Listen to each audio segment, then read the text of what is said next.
going to be there coaching us? Well, we'll listen to it. Just easy. Let's wait for the police car. Okay. You know, and that sort of soothed him over. But no, that was a hard meeting to go through. We had a meeting the very afternoon he died. Is it? Well, you say you don't like white, you don't like my hair then. Okay, we're rolling. Tell them about the song. You want me to start with Yeah, that? sure.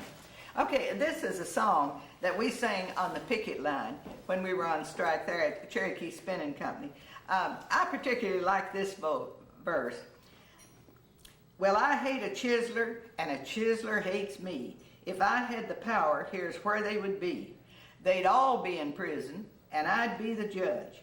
And in 99 years, I'd still hold a grudge. Let's try it again. You should be talking to them. I almost have to read this, I forget. Okay, that's fine. Yeah. But you could be looking back and talking to them. Okay. We're not here. Yeah. Okay. Tell me. Otherwise, wonderful. Okay. Tell me when you're ready. Okay. Okay. This is one of the songs that we sang at Cherokee Spinning Company when we were on strike there. There's one verse in it that I particularly like. Well, I hate a chiseler, and a chiseler hates me.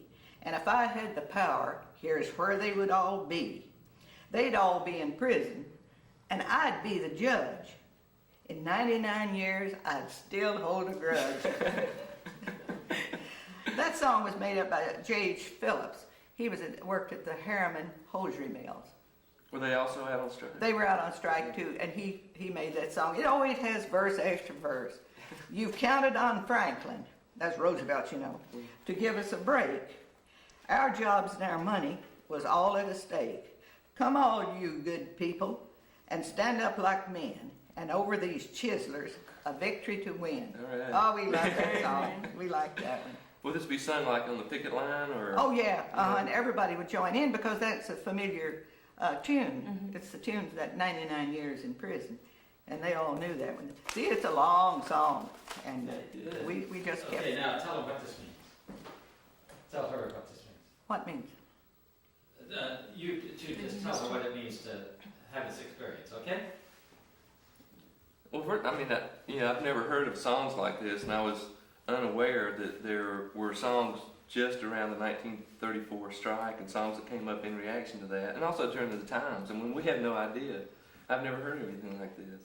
Oh, we thought this was a good song, and the songs they perk up your picket line. You know, walking a picket line without any music. At that time, nobody had a radio in their car, and we were outside. So if we had any music at all, we had to make it. And we liked this song. Particularly, I think everybody knew every verse to it before it was all over. Okay.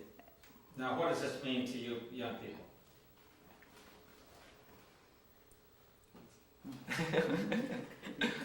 Well, as I was saying, and this song was written by somebody that was involved in the strike. Right. So, and we had no idea anything like this existed. Well, we didn't even know the strike existed. Yeah. We knew nothing about it.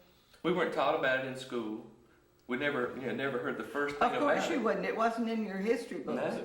So you had no way of knowing about it. That's right. And it's amazing to us that to be sitting here with you, who was there. That was on strike before you were born. That's right. That's right. Well before. Yeah. I've never had the opportunity to work in a union company, and I really don't know that many union people. We don't even have that many union companies in South Carolina. But God, it's just an incredible thing to know that y'all were, almost 60 years ago, out on strike. Look at this picture here. Look at the car. That's some of our strikers. That's when we were locked out. Look at that car. You can tell how old the picture sure is. When was that? October of 1934. Uh-huh. Yeah. That's amazing. Look at those cars. Yeah. See, it makes me wonder how many, people in our area in South Carolina, because we know that letters were written from Greenville, from Greer, from Spartanburg, from Chesney, from Dunedin, I know. from all those places.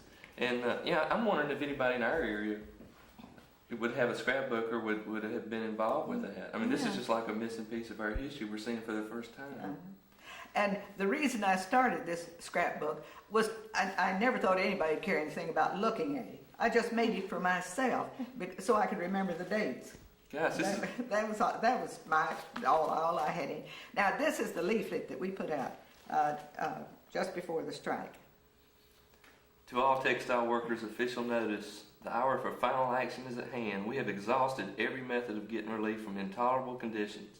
And that was true, wasn't it? I mean, That is right. That is right. That's after people had written Roosevelt and the NRA and asked for help with the stretch out and had tried everything that they knew to do. That is right. That is right. We had tried it.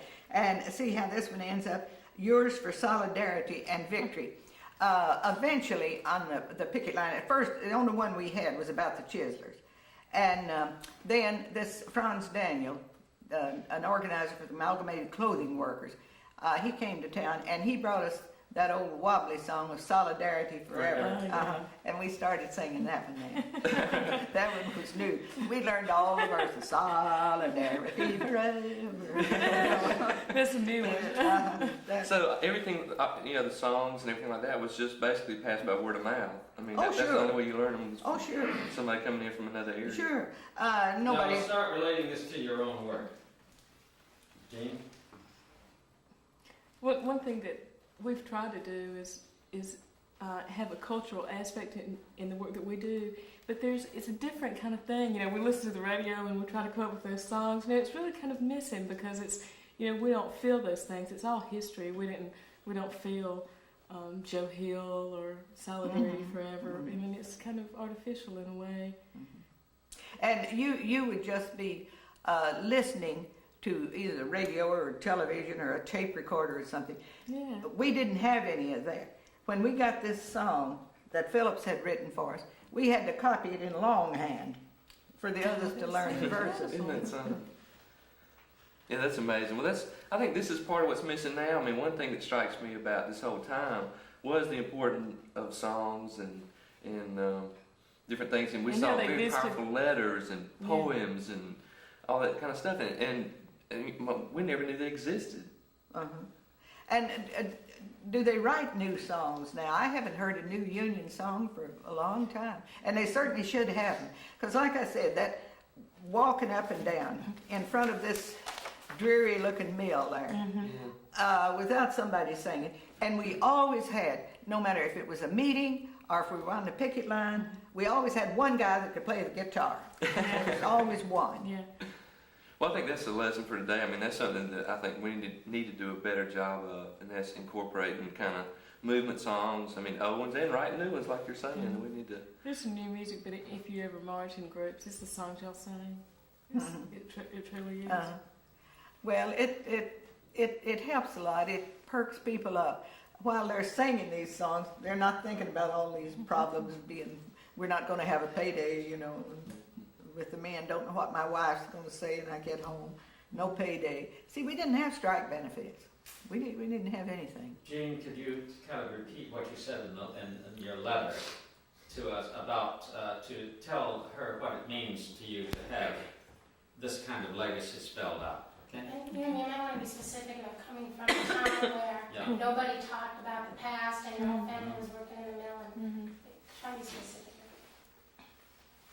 We've talked about, in part, the way that it felt to grow up, and you had similar, especially early on, you felt the same, I think, about the kind of, and not to be, cruel to anybody, but the shame that was attached to that in a way.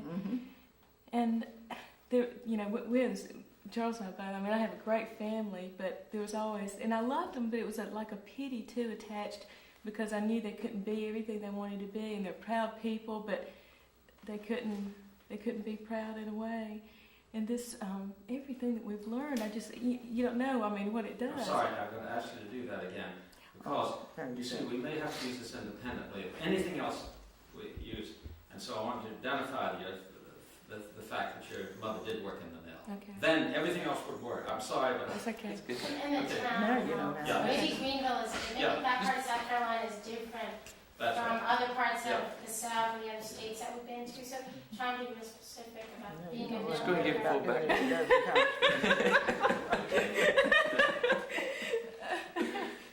Okay, right, okay. Lucy, we both, I grew up in Greenville, South Carolina, and both my folks worked in the mill. My mom for like 25 years, my dad off and on when we were growing up.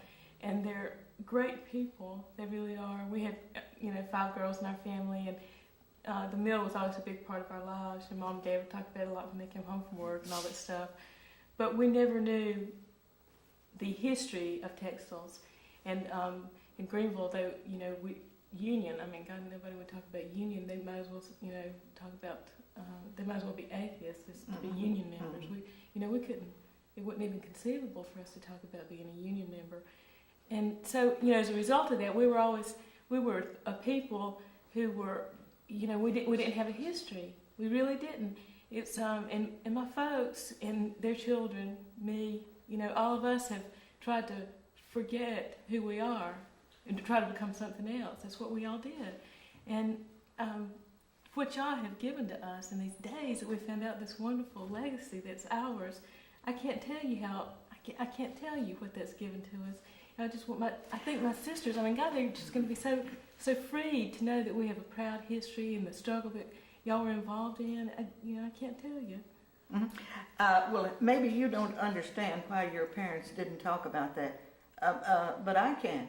There are many people that don't want to talk about it. Like we said, there are some people, I know people right there in Knoxville who worked in the mills, and then particularly after this strike, possibly they got better jobs. Mm-hmm. And as times changed, they sent their children to college. Mm-hmm. They moved into a better neighborhood, and they don't want to remember. Mm-hmm. They don't want to remember those days. Mm-hmm. And I have friends right there in Knoxville who, if I want to talk to them about the Cherokee strike, that was a bad time in my life. Mm-hmm. And they want to forget about it. Mm-hmm. In a way, I can understand. I appreciate what you say that comes to me, but I don't want to blame them for it. But I don't know where I came from. I could have been dropped right in the middle of the earth. I don't know what happened before me, and it doesn't. It's okay if they leave the mill, if they aren't union people. That's okay. But I need to be able to say that about where I'm from. I need to be able. As individuals, I think all my sisters were hurt by not. We could not say what we were, and we didn't have any pride in saying what we were. And it's okay to be proud. It was a strong, beautiful movement, and it's okay that people go to college and they leave it and they aren't working people anymore. They aren't working class, but they can identify with what we were, or what we are. Your parents loved you very much not to tell you about that. Yeah, I think that they did. They certainly did. That hurts me, though. Sure it does. Yeah, it makes. But they weren't thinking about it that way. They were thinking, here you are. Are you a college graduate? No, well, I'm a student now. You're a student, you will be a college graduate. And they were thinking, well, I don't want her to think that her parents were lint heads. They looked at it that way. You don't, but they did. Well, for a long time I did, and that's why in a way, this history breaks my heart, because it makes it my family. We're able to love one another and feel peaceful about it. I want my parents, and I don't know that they'll ever have that. I really don't know if they can feel that way, but I want them to know it's okay. That it's not just okay what they did, but I'm proud of what they did. And you appreciate the hard work that they did in the mill for you. I do, I really do. And now I don't want to be, I want to tell people about it. I don't want to say, my folks worked in the mill and they were trying to raise us, and, we were hard, and, we were poor, but then we had the chance to go to college. And I don't want to say it that way. I want to say they were part of a great, and actually my parents weren't a part of your movement. I'm certainly glad to talk to you, to hear that side of it, because I hadn't heard it just that way.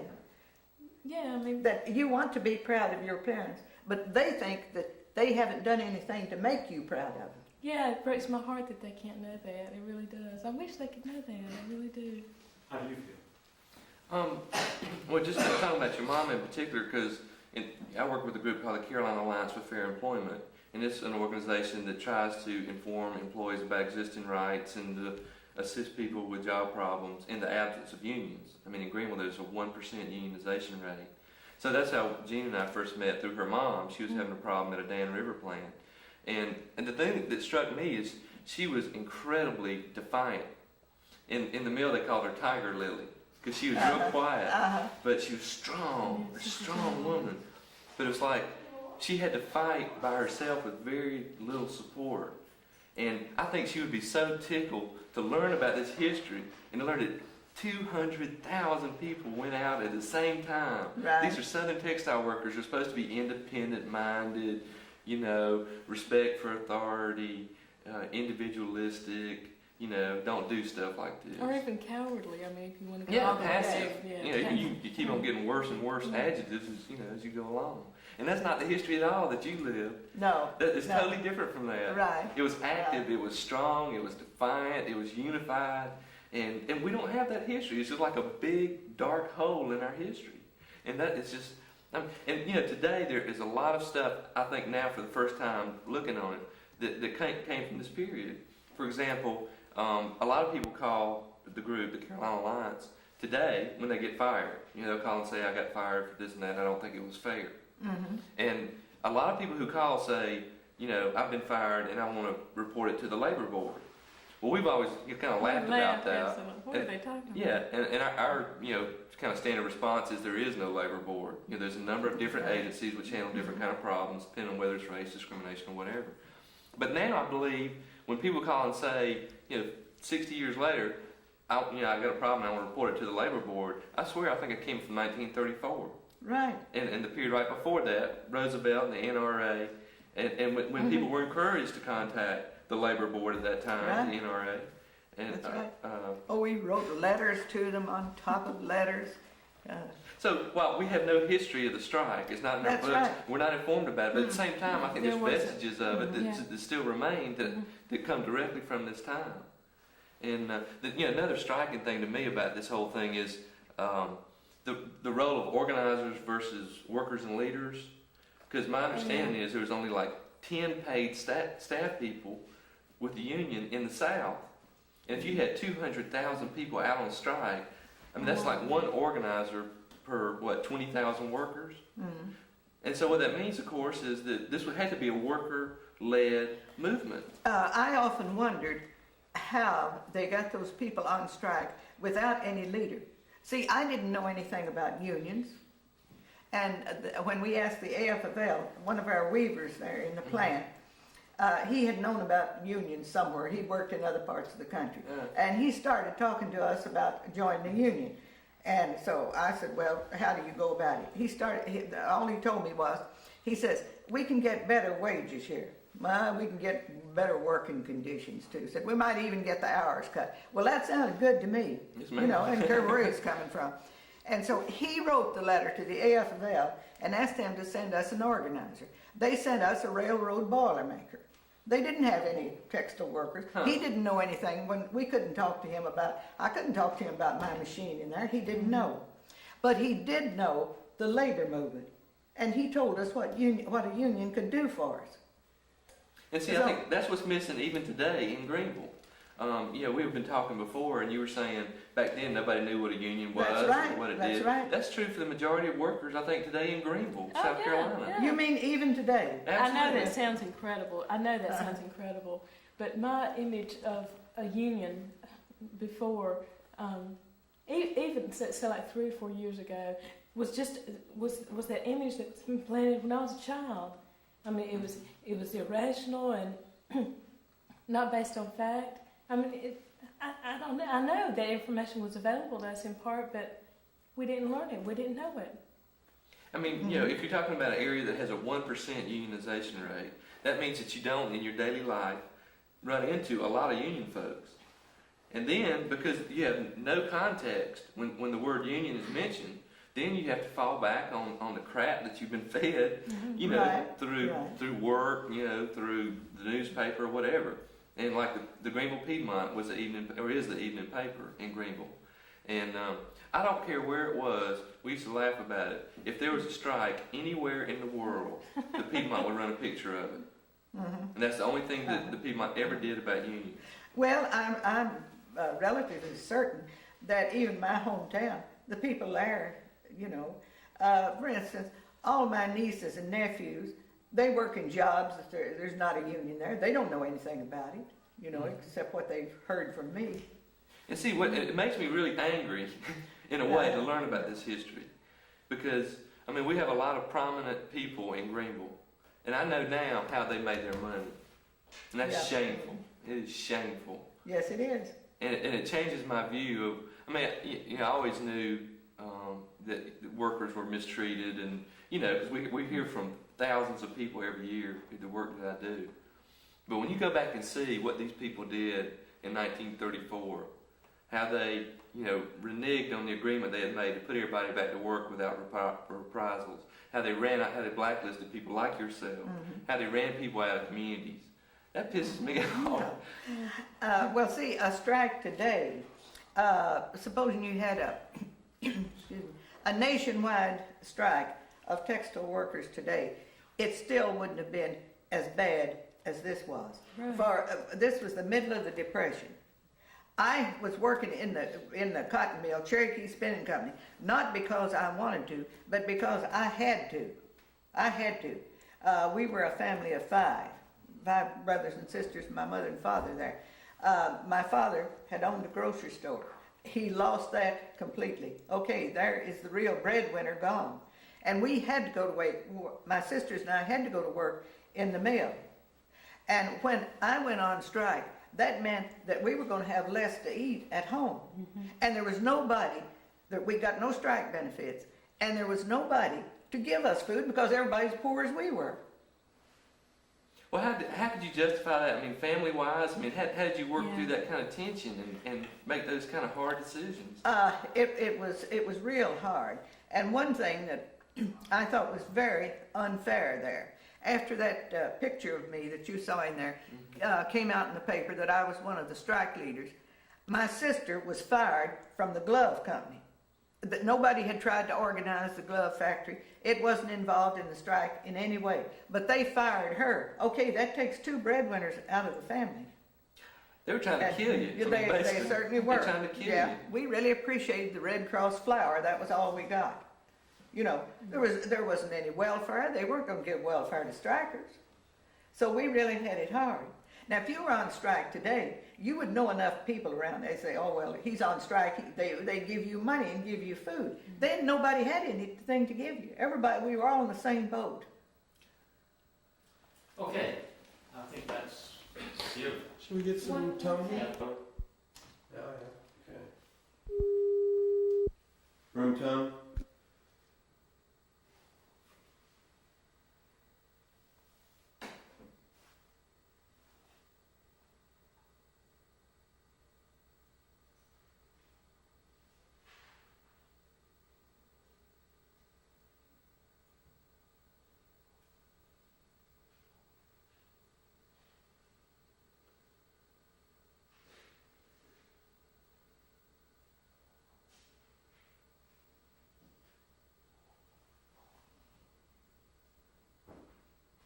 Okay.